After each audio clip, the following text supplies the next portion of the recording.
सो हम स्टार्ट करेंगे chapter 9 biomolecule. यहाँ पे दिख रहा है there is a wide diversity in the living organism in our biosphere. Now a question is that arise in our mind, are all the living organism made of the same chemical elements और the compound. मतलब कि हमको पता है कि हमारे biosphere में बहुत सारे लिविंग ऑर्गेनिज्म वाइड डाइवर्सिटी पड़ी हुई है, बट हमारे माइंड में क्वेश्चन ये आता है ये जितने भी लिविंग ऑर्गेनिज्म है क्या सारे सब सेम केमिकल्स मतलब कि सेम एलिमेंट और कंपाउंड से मिलकर बने हुए हैं, ये हमारे माइंड में क्वेश्चन आता है। You have learn in chemistry how elemental analysis perform. Chemistry में हम पढ़ चुके हैं कि किस तरीके से एलिमेंटल एनालिसिस परफॉर्म करा जाता है। If you perform such an analysis on a plant tissue, animal tissue or the microbial paste, we obtain a list of elements like carbon, hydrogen, oxygen, several other and their respective content per unit mass of the living tissue। अगर हम लोग वही chemical elemental analysis करते हैं तो हमको lot of हमको मतलब कि हम अगर मान लो कि प्लांट टिश्यू, एनिमल टिश्यू या फिर माइक्रोबियल पेस्ट का अगर हम लोग एलिमेंटल एनालिसिस करते हैं तो हमको एक ही चीज़ कॉमन मिलेगा, कार्बन मिलेगा, hydrogen, oxygen and several other respective content per unit mass of the living tissue मिलेंगे।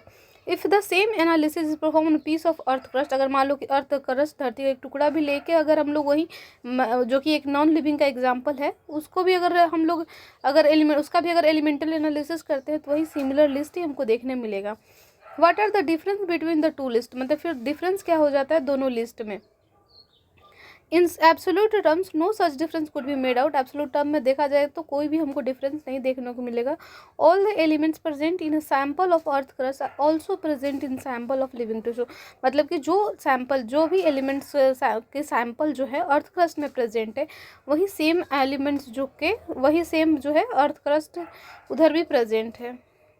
ये वर्क नहीं कर रहा है यार, ठीक है।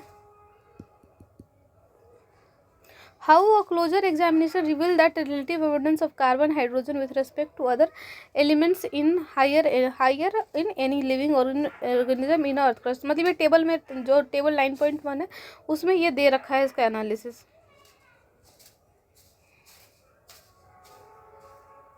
9.1 how to analyse a chemical composition, किस तरीके से केमिकल कंपोजिशन का हम लोग एनालिसिस करते हैं।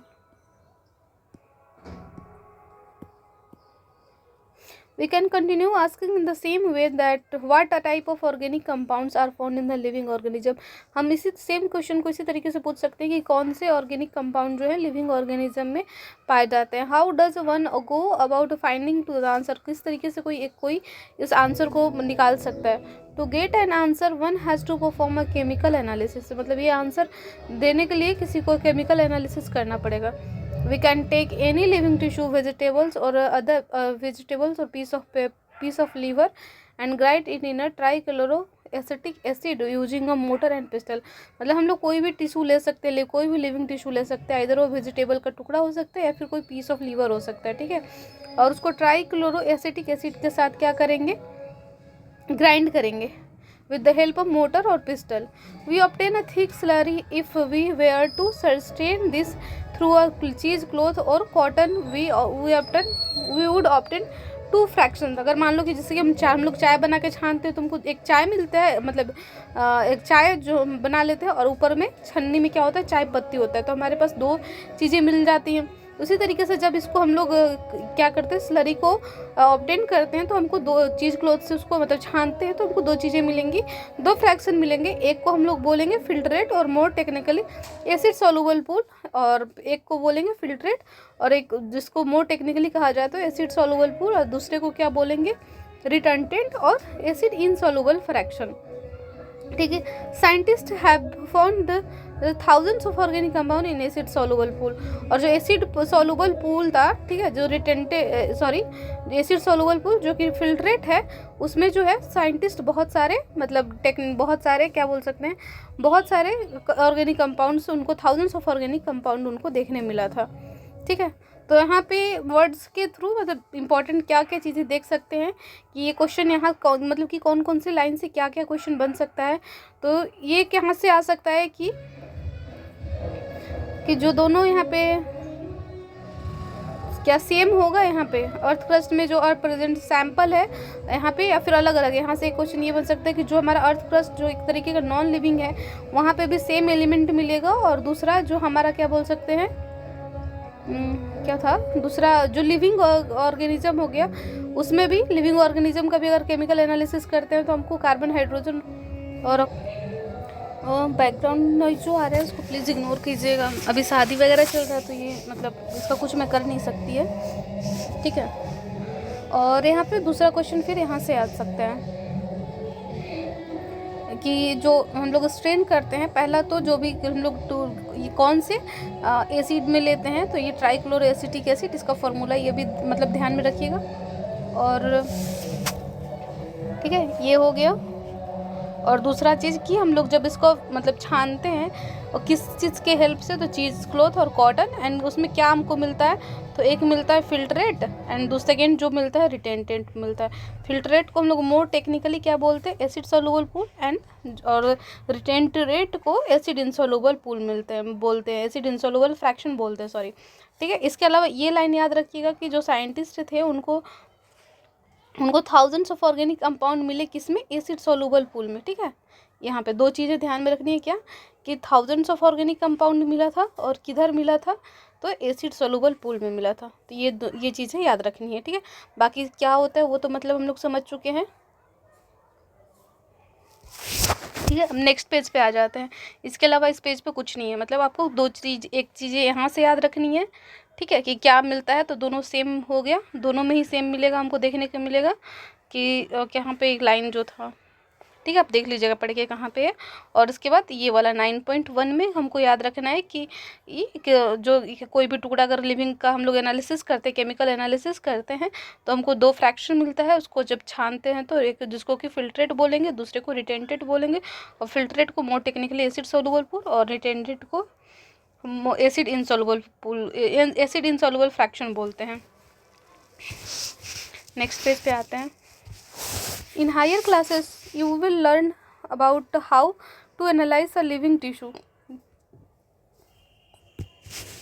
In higher classes, you will learn about how to analyze a living tissue sample, identify particular organic compounds.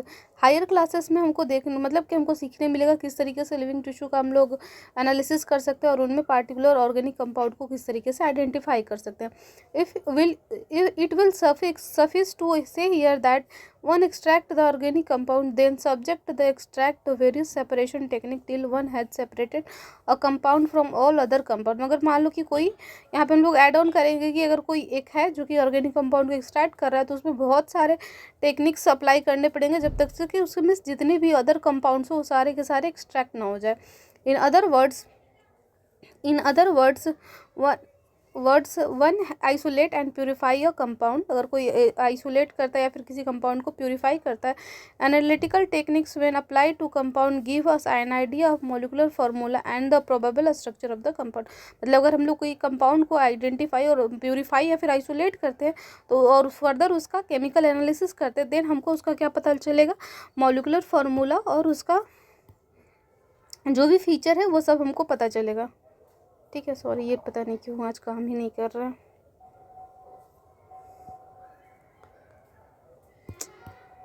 क्या ही हो रखा है।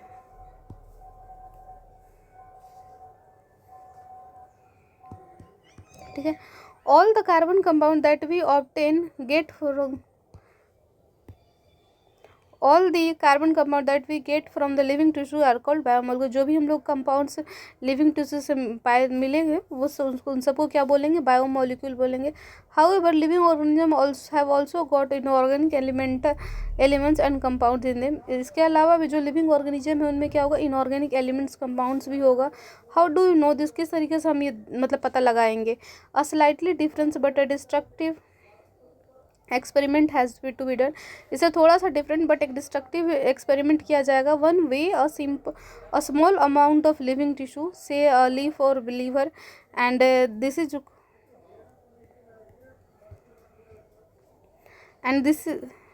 one way a small amount of living tissue से अ लीफ और the liver and this is called weight.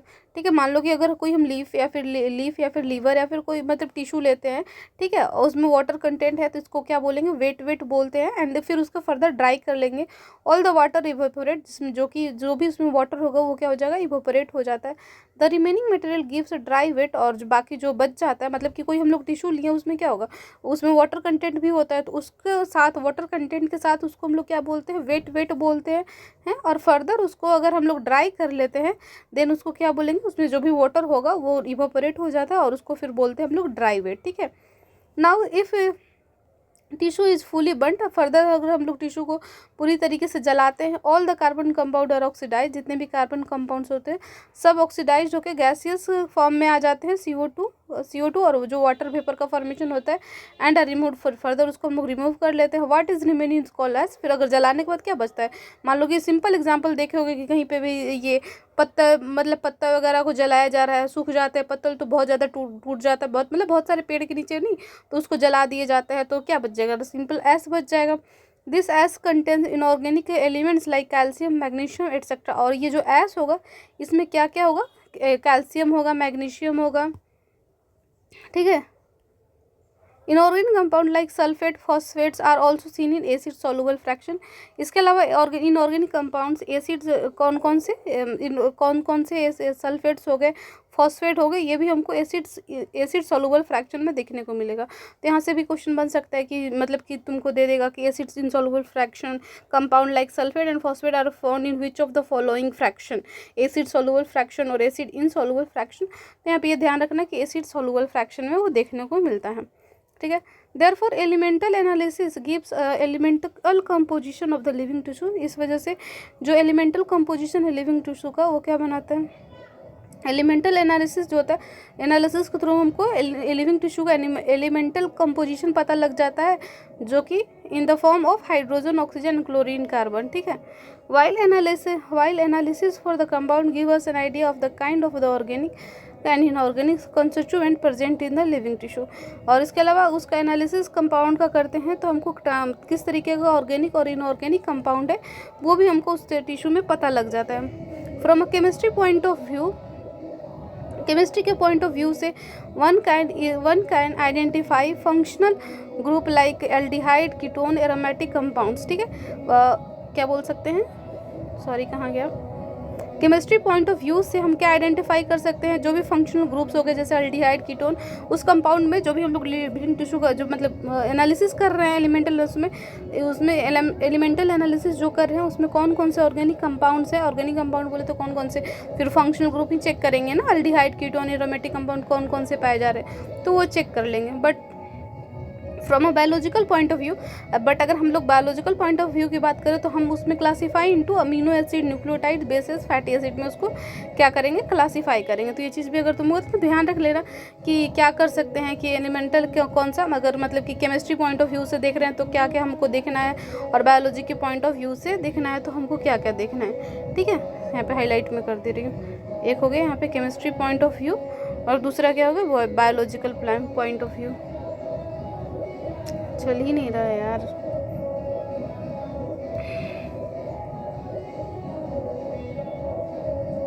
ठीक है। उसके बाद amino acids are organic compound containing amino group and amino acidic group.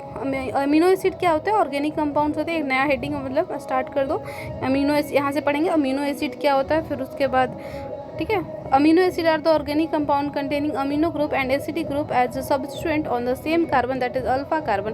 ठीक है, अमीनो एसिड्स क्या होते हैं, ऑर्गेनिक कंपाउंड्स होते हैं जिसमें कि अमीनो ग्रुप प्रेजेंट होता है और इसके अलावा एक एसिडिक ग्रुप प्रेजेंट होता है सेम सब्स्टिट्यूएंट कार्बन पे, जिसको कि बगल वाले कार्बन को क्या बोलते हैं, अल्फा कार्बन, मतलब कि सेम कार्बन पे ही होता है तो उसको ये बोलते हैं। ठीक है, they are called as alpha amino acid, और इसको क्या बोलेंगे, अल्फा अमीनो एसिड बोल। ठीक है, इसको क्या बोलेंगे, अल्फा अमीनो एसिड। ये चीज़ मैं तुमको इधर बता दे रही हूँ, यहाँ पे जो ये कार्बन है, ठीक है, यहाँ पे एक के पे क्या है, अमीनो ग्रुप है, और एक पे क्या हो गया, एसिड कार्बोक्सिलिक एसिड हो गया। तो ये क्या हो गया, सेम कार्बन हो गया, तो इसको क्या, बगल वाले को सेम कार्बन पे ही है ना, तो इसको क्या बोलेंगे, अल्फा कार्बन बोलते हैं। और उस पे ही क्या है, एसिड भी है और हमारा अमीनो ग्रुप दोनों है। तो अमीनो एसिड क्या होते हैं, एक तरीके का ऑर्गेनिक कंपाउंड है जिसमें कि एक अमीनो ग्रुप प्रेजेंट होता है और एक एसिडिक ग्रुप प्रेजेंट होता है जो substituent on the same carbon, इसको कि अल्फा कार्बन बोलते हैं। और इसको इसी वजह से, चूंकि अल्फा कार्बन पे ये प्रेजेंट, इसी वजह से इसको क्या बोलते हैं, अल्फा अमीनो एसिड भी बोलते हैं। दे आर सब्स्टिट्यूटेड मिथेन, ये क्या होता है, इनमें मिथेन सब्स्टिट्यूटेड होता है। There are 4 substituent groups occupying 4 valency of the position, carbon का 4 वैलेंसी होता है, यहाँ पे 4 सब्स्टिट्यूएंट ग्रुप होते हैं फर्दर, जो कि चारों वैलेंसी को सेटिस्फाई करते हैं।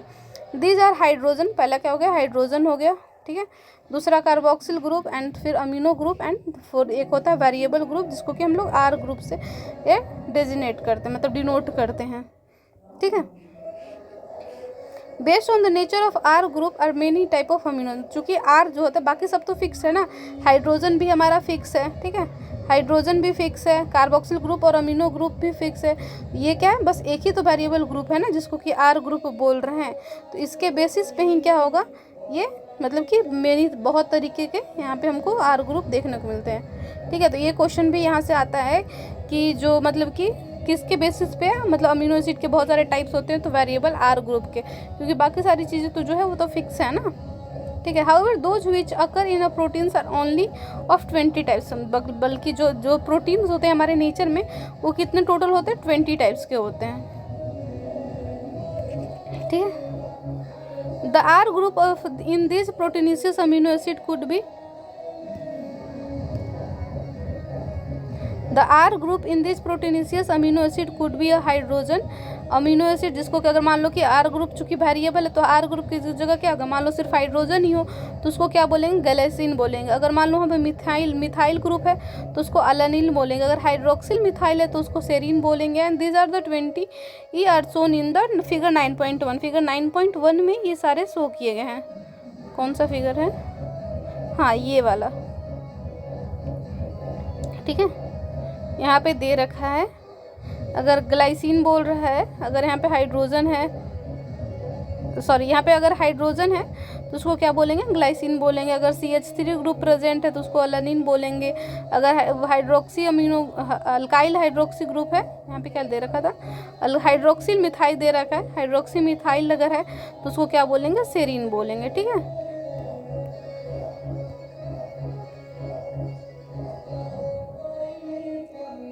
अमीनो एसिड का यहाँ पे तुमको ये चीज़ याद रखना है, ठीक है। फिर अब आ जाते हैं आगे।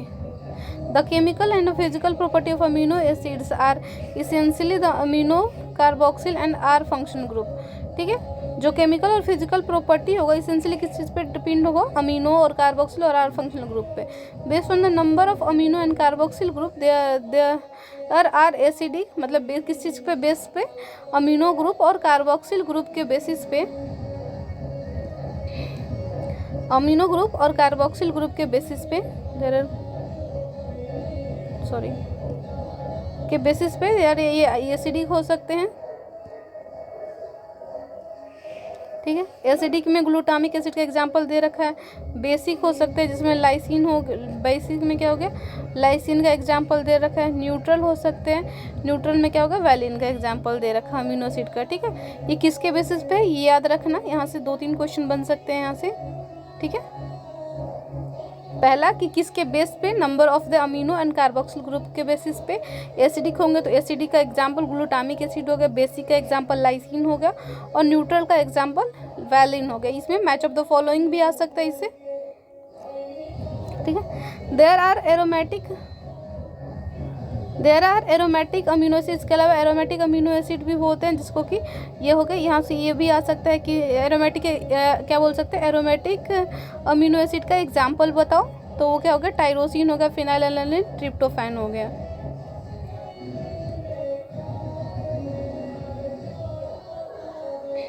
अरे यार सही से, ठीक है।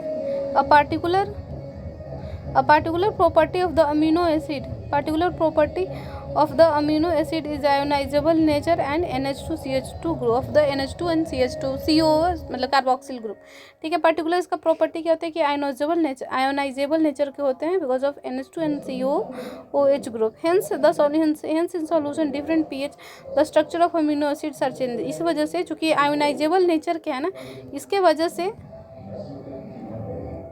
वजह से क्या होगा, डिफरेंट पीएच पे और डिफरेंट स्ट्रक्चर चेंज, जो स्ट्रक्चर होगा वो चेंज हो जाएगा डिफरेंट पीएच पे। तो ये लाइन भी इम्पॉर्टेंट है, ठीक है।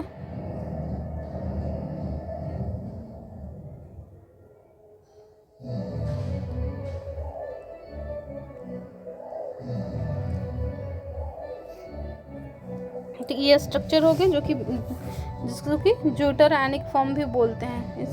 जो इसका जो ये है जो कि डिफरेंट पीएच पे क्या होता है, चेंज होते रहता है, ठीक है। अब बात करते हैं, अब सेकेंड टॉपिक आता है लिपिड, ठीक है। लिपिड और जनरली क्या होता है, वाटर सोलूबल होता है, ठीक है। लिपिड्स वाटर सोलूबल होते हैं। They could be simple fatty acid भी हो सकते हैं। Fatty acid has a carboxyl group attach to the R. इसके फैटी एसिड के पास क्या होगा, इसके पास कार्बोक्सिल ग्रुप होता है, अटैच होता है आर ग्रुप से। आर ग्रुप कुड भी मिथाइल हो सकता है, इथाइल हो सकता है। Higher number of CH2 groups हो गए, ग्रुप्स 1 कार्बन टू 19 कार्बन हो सकते हैं, ठीक है। ये चीज़ याद रखना।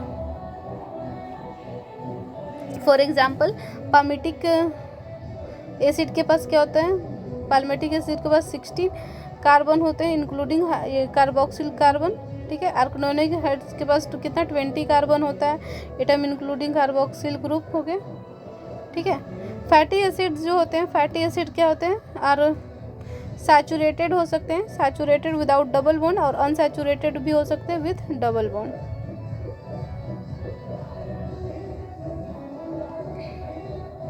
अनदर सिंपल लिपिड जो होता है ग्लिसरॉल हो गया, which could be trihydroxy propane. Another simple lipid क्या होगा, ग्लिसरॉल होता है जो कि ट्राईहाइड्रोक्सी प्रोपेन हो गया। Many of lipids have both glycerol and fatty acid. बहुत सारे ऐसे भी लिपिड्स होते हैं जिसके पास ग्लिसरॉल और फैटी एसिड होता है। Here the fatty acids are found in esterified with glycerol. यहाँ पे जो फैटी एसिड है वो किस में, स्टेरिफाइड विथ ग्लिसरॉल के पाया जाता है। They can be then monoglycerides, diglycerides and triglyceride. ये क्या हो सकते हैं फर्दर, अगर एक ग्लिसरिक एसिड प्रेजेंट है, डाइग्लिसराइड भी हो सकते हैं और ट्राइग्लिसराइड्स भी हो सकते हैं। These are also called fats and oil based on the melting points. इसको क्या बोल सकते हैं हम लोग, फैट्स और ऑयल भी बोल सकते हैं, बेस्ड ऑन द किस चीज़ के बेसिस पे, उसके मेल्टिंग पॉइंट के बेसिस पे, ठीक है। ये चीज़ ध्यान रखना किसके बेसिस पे हम लोग बोल रहे हैं। Oil have lower melting points. Oil के पास क्या होता है, लो मेल्टिंग पॉइंट, जैसे कि जिंजली ऑयल का एग्जांपल दे रखा है। And hence in as oil in winters, इस वजह से ऑयल विंटर्स में भी ऑयल की तरह रह सकते हैं। बट जो मार्केट में जो डालडा आता है वो क्या होता है, ठंडा में पूरा जम जाता है, वहीं गर्मी आती है तो पूरा वो पिघल जाता है। Can you find a fat from the market, वही चीज़ दे रखा है। Some lipids have phosphorus and phosphoglycerate organic compound in them. कुछ जो लिपिड्स होते हैं जिनमें क्या होता है, फॉस्फोरस और फॉस्फोरिलेटेड। यहाँ पे एक क्वेश्चन नहीं आता, स्टेटमेंट वेट में यहाँ से क्वेश्चन पूछ सकता है। ये ध्यान में क्या रखना है, यहाँ पे सम दे रखा है, नहीं कि ऑल दे रखा है। मान लो कि यहाँ पे स्टेटमेंट बेस्ड क्वेश्चन क्या देगा, all the lipids have phosphorus and phosphorylated organic compound in them, तो वो क्या हो जाएगा, गलत हो जाएगा ना। तो यहाँ पे कुछ लिपिड्स होते हैं जिसके पास क्या होता है, फॉस्फोरस और फॉस्फोरिलेटेड ऑर्गेनिक कंपाउंड उनमें होते हैं। These are phospholipids. और ये क्या होते हैं, ये जो होते हैं फॉस्फोलिपिड्स होते हैं, और ये कहाँ पे पाए जाते हैं, सेल मेम्ब्रेन में। लेसिथिन जो होता है, लेसिथिन इज वन एग्जाम्पल, उसका एक एग्जाम्पल क्या है, लेसिथिन दे रखा है। Some tissue specially in the neutral tissue have lipids with more complex structure, ठीक है। अब आ जाते हैं नेक्स्ट पैरा पे। Living organism have number of carbon compounds in which heterocyclic ring can be found. Living organism के पास बहुत तरीके के कार्बन के कंपाउंड्स होते हैं जिसमें कि हेट्रोसाइक्लिक रिंग भी पाए जा सकते हैं। Some of these are nitrogenous base. कुछ जो कि हेट्रोसाइक्लिक रिंग में आ जाते हैं वो क्या हो गया, नाइट्रोजिनस बेसिस हो गए। क्या हो गया, नाइट्रोजनस बेसिस हो गए। लिविंग ऑर्गेनिज्म के पास क्या होता है, बहुत तरीके के ऑर्गेनिक कंपाउंड्स होते हैं, हेट्रोसाइक्लिक ऑर्गेनिक कंपाउंड होते हैं जिसमें कि ये नाइट्रोजनस बेसिस हो गए। नाइट्रोजनस बेस हमको पता ही है क्या होगा, एडेनिन होगा, गुआनिन, साइटोसिन, यूरासिल, थाइमिन, ये सारी चीज़ें हो गए। When the found attach to the sugar they called, जब इस शुगर से अटैच होता है इसको क्या बोलते हैं, न्यूक्लियोसाइड। ये हम लोग मॉलिक्यूलर बेसिस में पढ़ेंगे, नाइट्रोजनस बेस। सही से तो चल नहीं रहा है यार। ठीक है। अगर इसको क्या बोलेंगे, नाइट्रोजनस बेस, नाइट्रोजनस, चल ही नहीं रहा है, पता नहीं आज क्या हो रखा है, nitrogenous base plus sugar add करेंगे तो हमको क्या मिलेगा, ये न्यूक्लियोसाइड मिलेगा। ठीक है, बोल रही हूँ उस पर ध्यान दो, ये पता नहीं चल नहीं रहा है, पता नहीं क्यों आज। Nucleic acids like DNA RNA consist of nucleotides. Nucleic acid जिस तरह के डीएनए और आरएनए होगा किससे मिलकर बने, न्यूक्लियोटाइड से। DNA RNA function genetic material. फिर फर्दर जो डीएनए और आरएनए होता है, सॉरी यहाँ पे मैं लाइन स्किप कर दी, ये अगर उसके बाद इसमें अगर हम लोग फॉस्फेट ग्रुप न्यूक्लियोसाइड में, फिर फर्दर अगर हम लोग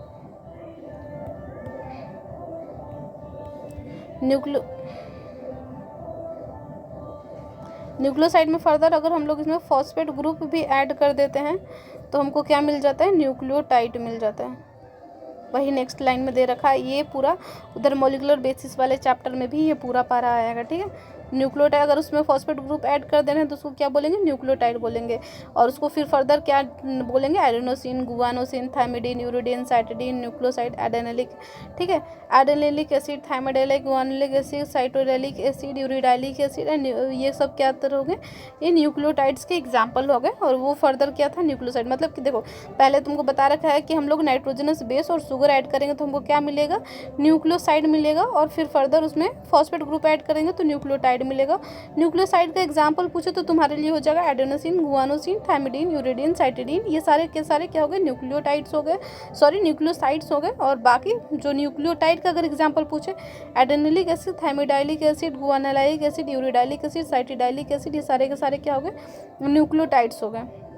और फिर फर्दर न्यूक्लिक एसिड जैसे कि डीएनए और RNA consist of nucleotides only. जो न्यूक्लिक एसिड होगा, चाहे वो डीएनए हो गया या फिर आरएनए होगा, किससे मिलकर बना हुआ होता है, न्यूक्लियोटाइड से मिलकर बना हुआ होता है। डीएनए एंड आरएनए फंक्शन है जेनेटिक मटेरियल, और डीएनए और आरएनए जो होता है फंक्शन किस तरीके से करता है, जेनेटिक मटेरियल की तरफ है। तो ये देखो हमारा स्ट्रक्चर हो गई, शुगर, कार्बोहाइड्रेट, ग्लूकोज और राइबोज का शुगर दे रखा है। ग्लूकोज 6 कार्बन का होता है, 5 कार्बन का होता है। सबका पोजिशनिंग देख लेना। अमीनो एसिड का बता दी, अगर ये मतलब कि यहाँ पे एक ये जो आर ग्रुप है ये वेरिएबल है, ये चेंज हो रहा है, उसके बेसिस पे नेम जो है वो चेंज होते जा रहा है। अगर H है तो ग्लाइसिन, CH3 अगर है तो एलानिन, और CH2OH है तो सेरीन बोलेंगे। ठीक है, मिथाइल हाइड्रोक्सी प्रेजेंट है तो। फर्दर यहाँ पे देखो पामेटिक एसिड का दे रखा, ग्लिसरॉल दे रखा, ये सारी चीज़ें एक बार देख लेना।